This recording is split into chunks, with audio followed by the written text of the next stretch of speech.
What happens when a quiet black teen stands up to three popular white bullies harassing an Asian girl? He thought doing the right thing would protect him. You won't believe how the school and the entire town turned against him until one unexpected video changed everything. The humidity hit harder than expected, like a hand pressing against Malcolm's chest the second he stepped out of the car. The cicadas screamed in the trees, and the sky hung low and gray over Hollow Creek, South Carolina.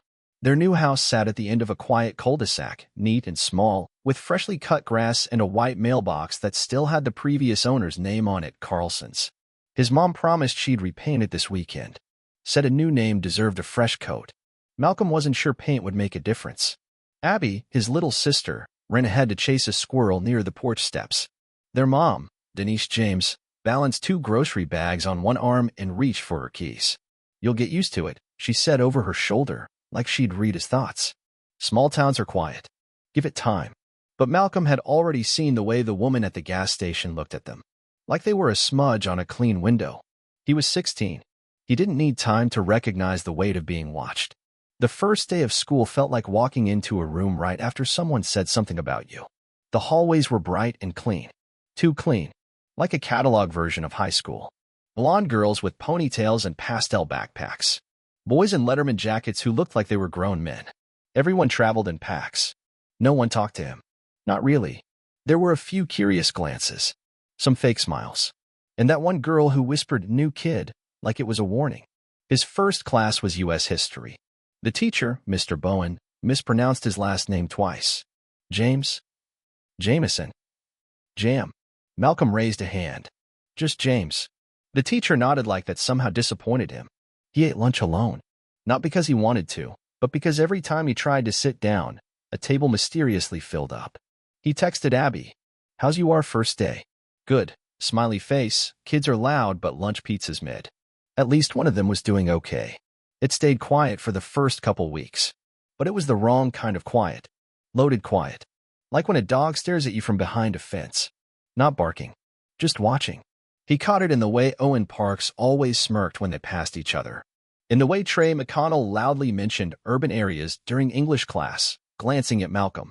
In the way Brody White called him bro, with a grin that didn't reach his eyes. Nothing direct. Just enough to keep Malcolm's shoulders tense. Just enough to make him walk home with one ear always open. His mom worked nights most weeks. 12-hour shifts at Hollow Creek Medical. When she was home, she cooked too much food and asked too many questions. "You're not talking," she said one night, handing him a plate of catfish. "That's because you're asking enough for both of us," he joked. But he wasn't really joking. He didn't want to worry her.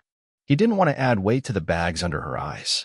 So he said things like, "It's fine," and "school's school," and "kids are kids," even though none of it felt fine. He first noticed Tiffany Wong in biology. She was quiet, smart, always wrote in perfect cursive. Some of the same kids that side-eyed Malcolm also whispered things when she walked by. He caught Brody making slanted eye gestures once. Malcolm said nothing. Not because he didn't care, but because he was still calculating how much trouble speaking up might cost him. That math never added up fairly. The turning point came on a Thursday afternoon, just after sixth period. Malcolm was heading toward the gym, earbuds in but music low, just enough to muffle the world, not block it. That's when he heard it. A sharp laugh. Books hitting the ground. Then a voice, male, loud, and mocking. "Didn't know your kind came with a mute button." He turned the corner and saw them. Tiffany was backed into the side stairwell, clutching her binder against her chest. Owen, Trey, and Brody stood in front of her like they were posing for a team photo. Brody had her pencil pouch. Trey was mimicking her accent badly. Owen just stood there, arms crossed, like he was the director of this little scene. Malcolm felt his stomach clench.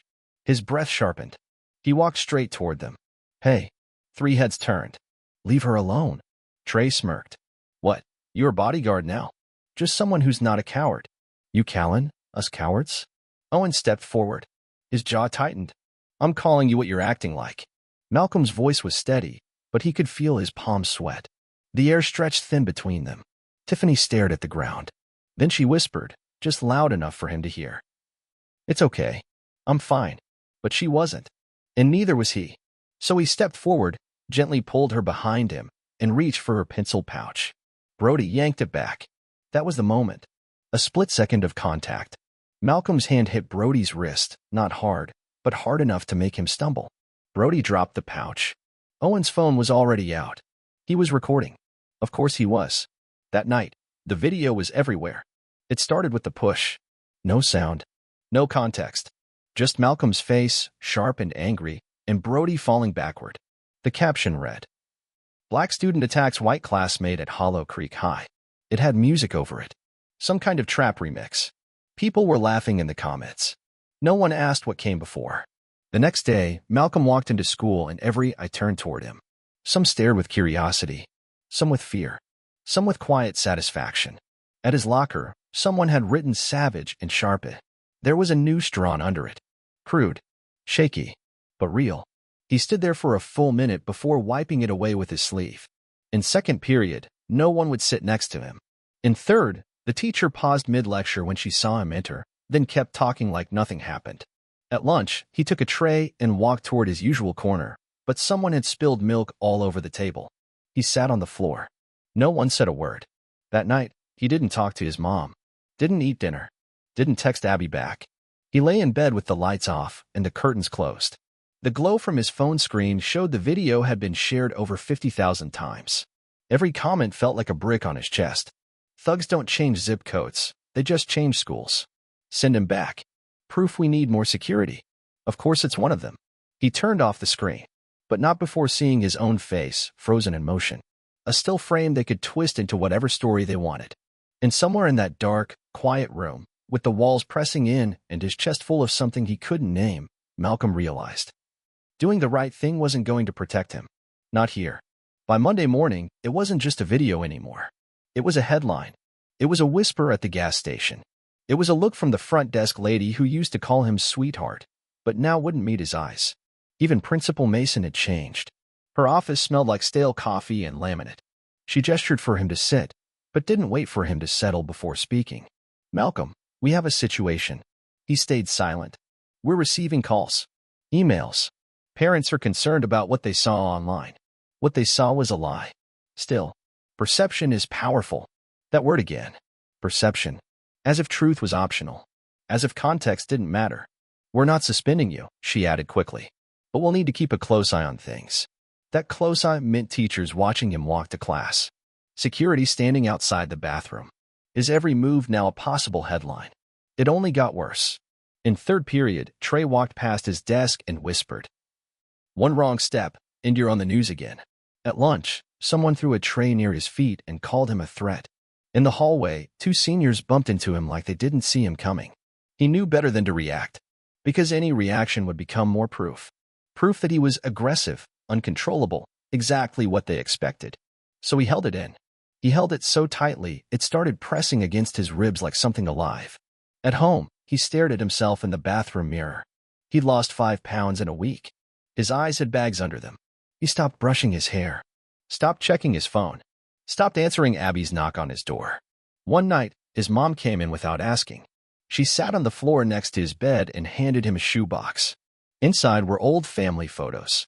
His father in uniform, his grandfather on the porch holding a pocket Bible, a worn copy of Between the World and Me, and a folded note in his dad's handwriting.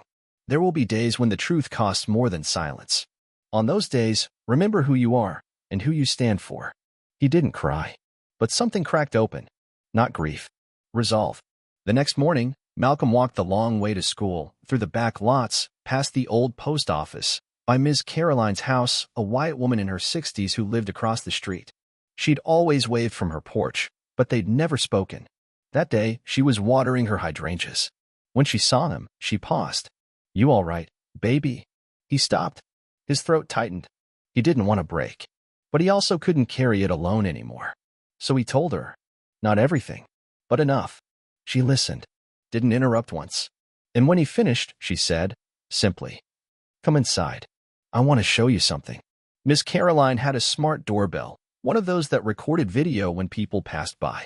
It just so happened that her porch faced the alley near the school's side entrance.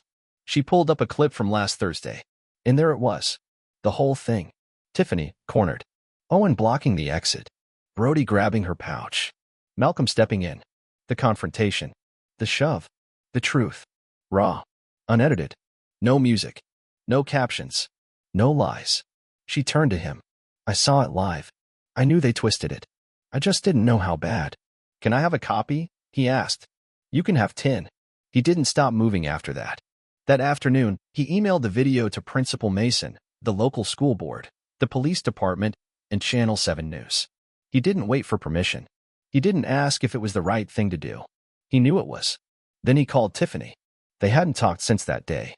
She'd been avoiding him, probably scared of being targeted too. But when she picked up, she sounded relieved. Thank you, she said. You okay? Better now. She asked if he wanted to meet her parents. They lived in a modest house not far from the park. Her dad, Eric Wong, was a local civil rights attorney. Her mom, Angela, taught piano and chaired the PDA diversity board. They sat at the dining table while Malcolm explained everything. The threats, the messages, the silence from the school. Eric didn't blink.